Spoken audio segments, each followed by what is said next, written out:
Hi there, you're with BQ Prime, and this is the Fine Print.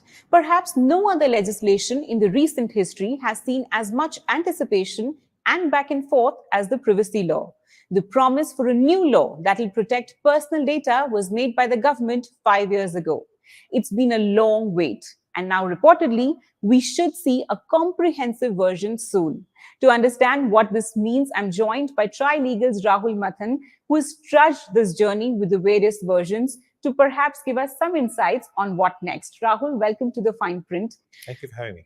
Rahul, everybody knows that the JPC gave several recommendations, suggested some 80 odd amendments, gave 12 recommendations to the government version that went to it.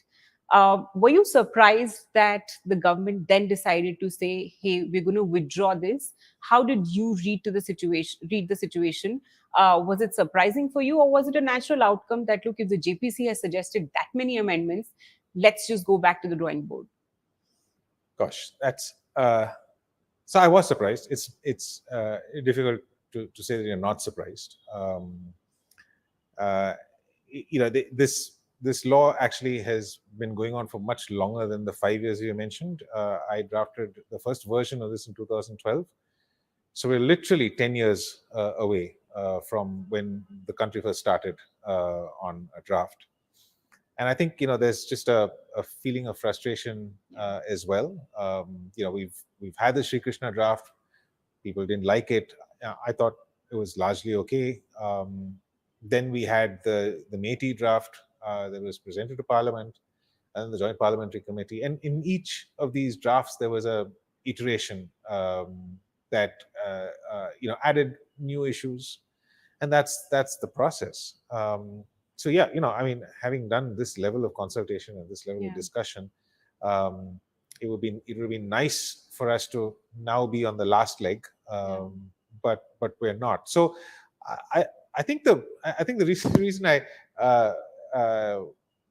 didn't answer you straight up when you said surprise is, I guess that's the wrong emotion. I was perhaps disappointed. It's frustration, yeah. And but having said that, the reason why this is being pulled back is not surprising. I think the Justice Sri Krishna draft was an excellent draft. There were substantive things in the draft that I was not happy with. I've never been a big fan of data localization, and there are other sort of specific things with the legislation that I wasn't happy with. But it was an excellent draft in the way it was put together. It was simple in what it set out to do. I wouldn't even say that. I mean, I think it was well put together in the sense that all the provisions made sense. There was a logic to why an exemption was granted to the entire chapter except such and such thing, which would then be addressed elsewhere. So it was a well-crafted law. But the moment you start tinkering with a well-crafted law, and the moment someone else starts tinkering with it, you lose a lot of that internal cohesion. And so by the time we reached the JPC draft, there were a number of internal inconsistencies. Plus, there were a number of new issues that were being thrust into this legislation that were clearly poorly thought through. And I think if it had gone through, despite the frustration, when all of us reached this point, we were like, look, we will live with anything because right now we need the law. And then there's the immediate frustration that, oh God, we've got to start all over again with this process. But then after you let the frustration wash over you and you look at the law, optimist in you wakes up. The optimist never does. But when you look at it, you realize that, look, I'm glad that this draft didn't go through. Now the only thing is, how quickly will we get a draft? Because if we're going to take another 10 years, obviously, I would have much rather the JPC draft. But if we're going to get a draft that's largely okay within a couple of weeks or within a month at best, and as the minister promises, if we have a law that's been passed by Parliament by the budget session, I think that's okay. Sure. So that's what the minister has been telling all of us in the interviews. But before I get to what to expect, the promise is that your personal data will be protected. That's the bottom line, right? Or that we're hoping to achieve from all this effort. Which sort of version, to your mind, is or was truest to this goal? So I'm gonna put a fine point on that. The promise certainly is to protect your personal data, but it is to do that in the current context, where there's so much value that is also derived out of data in numerous sort of different things. How do you protect personal privacy while at the same time extracting as much value as you can out of data? Because it's not that we want to protect personal privacy at all costs. We want to protect personal privacy, but at the same time ensure that your data can be used to our benefit as well. And I think if you look at it in that context, all the drafts had their downsides. I would say the Sri Krishna draft, to my mind, was very heavily inspired from GDPR. Yeah. GDPR, as you know, is a European legislation, yeah. but GDPR was drafted after Europe had 20 years of experience with data protection. We were going to bring a GDPR style law into a country that had never done anything with data protection. And so there was a lot of internal social memory that that Europe had that made doing that a lot easier. So GDPR was enacted in 2018, but if the Justice Sri Krishna draft was going to be enacted, when it was, companies would have had to do a tremendous overhaul. Now, a lot of people say that, look, a lot of Indian companies are accustomed to complying with GDPR because they've got international operations. And that's the fact. I think it's the big companies that have an international presence that would have managed fine because they have the resources to throw to comply. The small businesses would have struggled. And I don't think we recognize that. And I think that, to my mind, was one of the really interesting things about the way the minister presented it this time, because he said and he emphasized simplification. And one of my biggest challenges with all three versions was the really onerous compliance obligation that this law had. Okay. So if we can simplify, I think that would be great. Sure. So now that we are back to the drawing board, and maybe, we don't know, on that drawing board, some progress has already been made because now the minister is saying that we are very close to finalizing the draft. There are elements, I'm guessing, that will get picked up from each version. But slightly at a macro level, the government also wanted to protect non-personal data or bring that into the framework of this privacy law.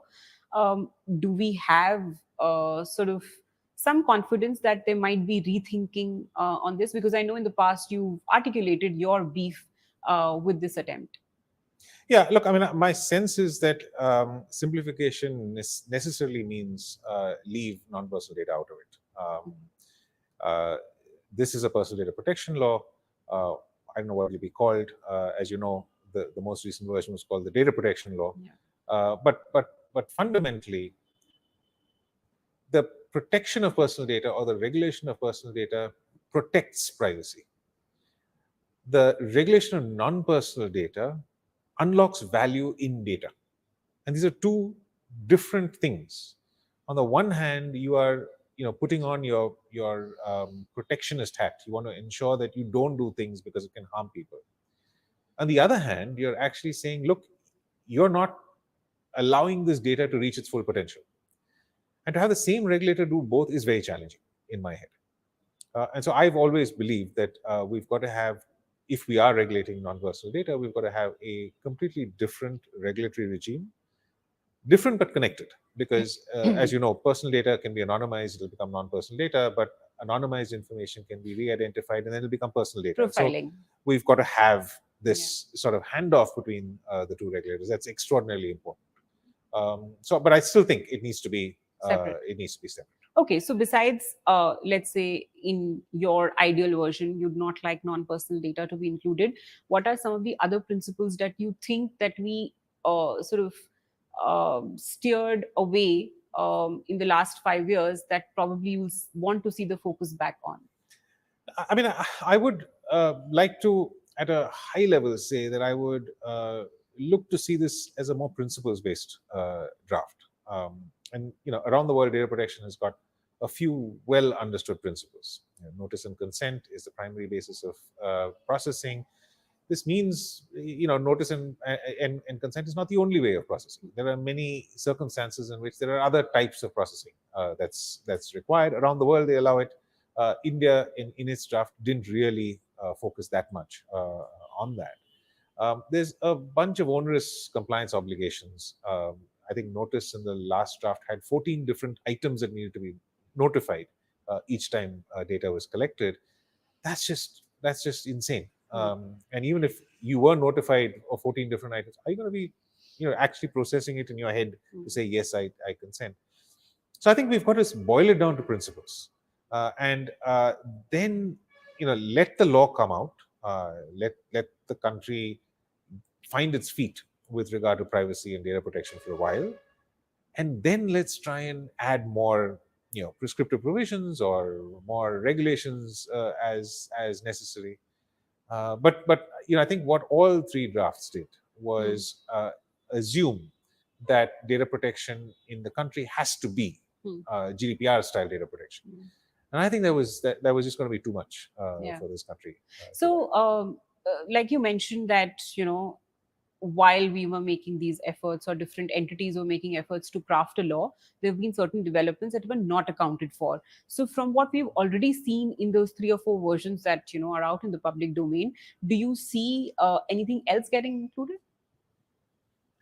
Look, if the draft is the way I am suggesting it should be, it wouldn't matter, because if you're focusing on principles, whatever new technology innovation happens, whatever new framework needs to be regulated, will fall within the principles, because the principles. No, what I'm alluding to, let's say social media intermediaries, which was there in one of the versions, which then got again a lot of criticism that why are you, because that universe is already sort of getting regulated by other regulations, which is the intermediary rules, right? And so same answer. I mean, I would say social media intermediaries should be out of this regulation. We shouldn't have social media intermediaries in this regulation, because we actually have principles that would apply to a social intermediary or just anyone else. Anybody who's, don't look at it from the point of view an entity, but see what data they are collecting to then exactly.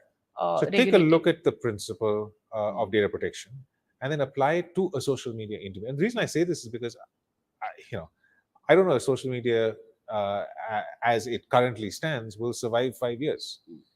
People are already talking about Web3, completely decentralized ecosystem. And in that world, I don't think we're going to have the same problems it's ultimately the problems with social media is that it's highly centralized. And so everything is aggregating, in each vertical in a particular space. Search is in one space, relationships is with another company, whatever other types of content, video content, etc., is with another company. It's all centralized. Holidays on Instagram. Exactly. Right. So if you are thinking about a Web3 world where all of this is completely disaggregated and it is decentralized and it's all on the blockchain or the equivalent, we have a different set of problems. And now we've gone and put social media intermediary into the privacy law, and we find that there is no social media intermediary left to regulate. That's a complete waste of time. Correct. But if we kept it at a principle level, then regardless of whether it's called social media intermediary or decentralized social media exchange platform, we'll still check to see if they're complying with the principles that we think should be adhered to. Okay. I think that really is I think the way we need to go. We can have social media regulations under this, and those regulations should be for the 5 years or whatever that social media remains. And then if you've got Web3 social media, we'll have Web3 social media regulations. It's fine. We can keep passing regulations, but all those regulations need to comply with the principles that are set out. Parent legislation. Rahul, there have been several areas where civil society has been extremely unhappy with the version that came out from the government and then JPC stamped on. And I'm talking on about, let's say, the surveillance sort of framework, or the exception or the leeway the government and the authorities get from the provisions of the law. So the civil activists say that the rope is too long. You cannot have this blanket exemption, right? Um, JPC didn't do much, to fix that. Um, are you hoping that there will be a different approach that the final version that the minister is promising us might take on surveillance, especially because we've seen what has happened with Pegasus and the lack of transparency when it comes to surveillance? Obviously, I mean, I think let me put it this way. I think it's naive to hope that the law will have nothing. Um, Laws around the world have got exemptions for law enforcement and all of these things. Yes, state sovereign functions. But there should be some checks, right?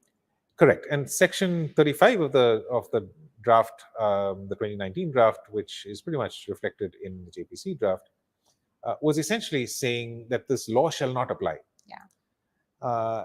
And there's no country in the world that says the law shall not apply. The country will say that, look, all these provisions will not apply, but you will still, I don't know, keep data secure or something like that. There's no complete blanket exemption. Because that seems unreasonable. Yeah.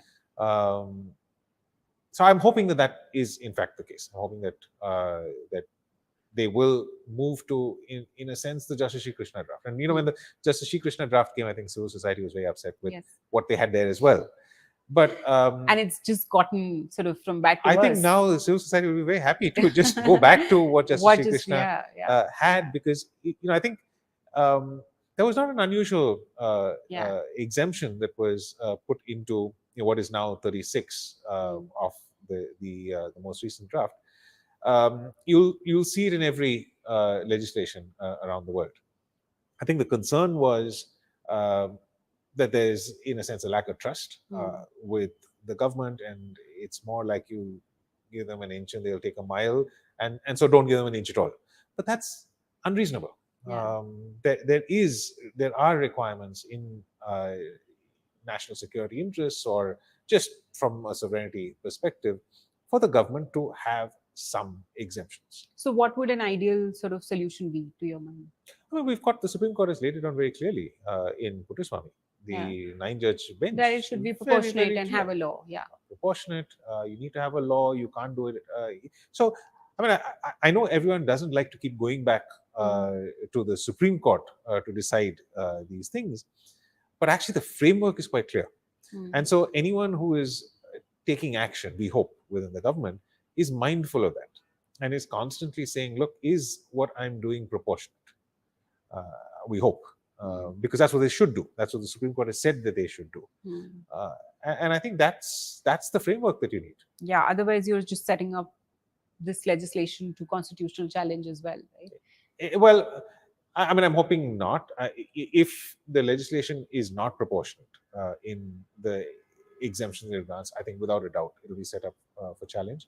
But if it is proportionate, then we'll need to, at a later point in time, see how the government has actually implemented it. Correct.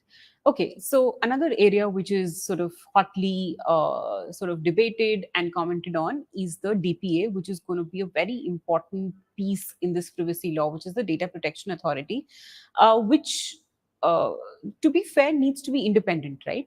But the independence comes from who the members are, how are they appointed, who do they report to. And we've seen dilutions from the Shri Krishna draft to now the JPC, where there was a lot of civil society participation, to just government, to now saying, okay, maybe the Attorney General and even, IIT sort of directors or appointees, who are also sort of, in a sense, accountable to the government in their existing roles. Do you see a fresh thinking at all happening on this? I'm going to hope that the Data Protection Authority has enough room to act.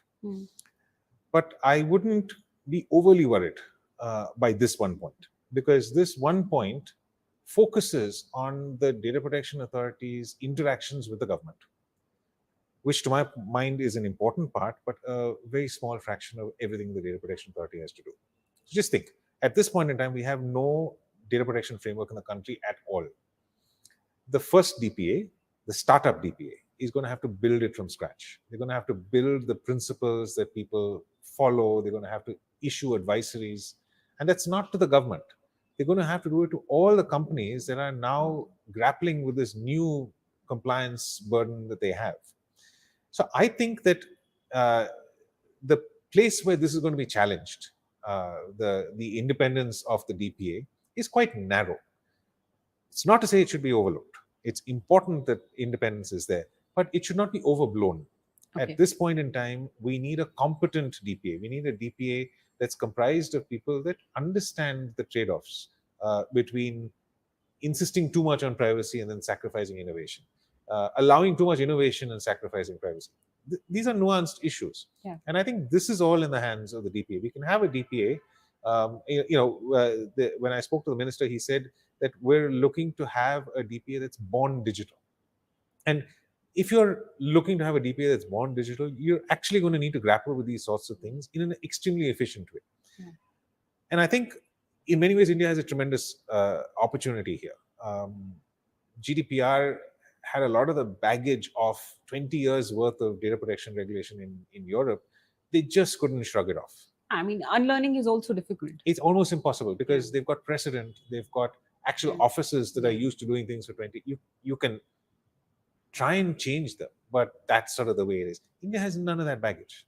And so if India wants to really innovate in even the regulation of data protection, it's a tremendous opportunity.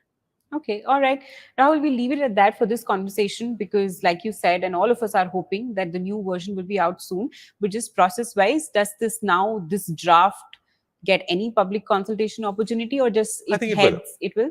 I think, look, I mean, there's a pre-legislative consultation obligation in the government. I'm sure it will get an opportunity for consultation. I'm hoping that if it's simple enough, it will reflect all the consultations that have occurred already, and that there may not be the need for to do an extensive consultation all over again. All right, here's hoping to that. Thank you, Rahul. And of course, we'll come back to you and talk more once we finally have that draft in the public domain. Thank you for joining us here on the Fine Print, and thank you so much for watching.